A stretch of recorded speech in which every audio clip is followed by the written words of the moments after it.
La guerre en Ukraine nous a enseigné que les dépendances vis-à-vis de qui que ce soit pouvaient nous mener dans le mur. On l'a vu s'agissant de nos dépendances avec la Russie qui étaient extrêmement étroites. Je voudrais simplement dire que s'agissant de la Chine, c'est une autre histoire. La Chine, c'est le deuxième fournisseur de la France.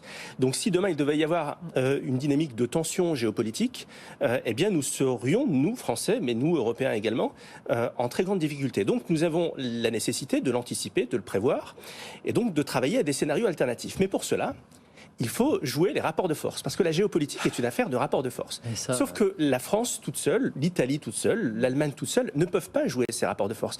La France, c'est le 22e fournisseur de la Chine.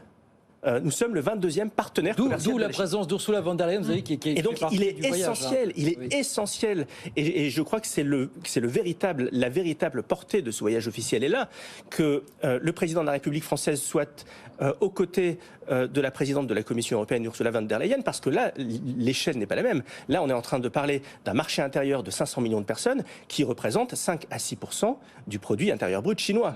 Donc, nous sommes là à la bonne échelle. Et plus que jamais, dans un rapport de force, dans cette nouvelle géopolitique des puissances où nous n'avons pas d'amis, nous n'avons pas d'ennemis, nous n'avons que des intérêts à défendre, eh bien, nous devons jouer le rapport de force, et y compris avec la Chine, et y compris si cela s'impose par moment en appliquant des ripostes, parce que nous ne sommes pas dans un monde de bisounours. Dans les relations à la Chine, il y a un enjeu nouveau qui va se poser dans les 10 à 15 ans, peut-être même avant, c'est l'enjeu de la souveraineté numérique.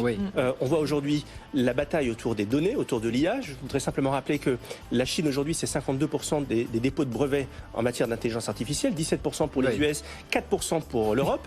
On voit là que les cartes du monde sont véritablement en train de se redistribuer, avec des pratiques qui sont...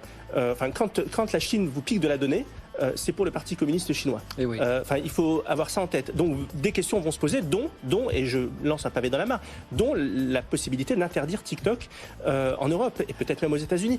Parce que là aussi, il faut jouer des rapports de force et il faut arrêter d'être systématiquement en réaction et de subir les problèmes lorsqu'ils se présentent. Débat qui commence à monter. Voilà pour cette visite d'Emmanuel Macron qui commence dans une petite heure. Allez du côté de Pékin.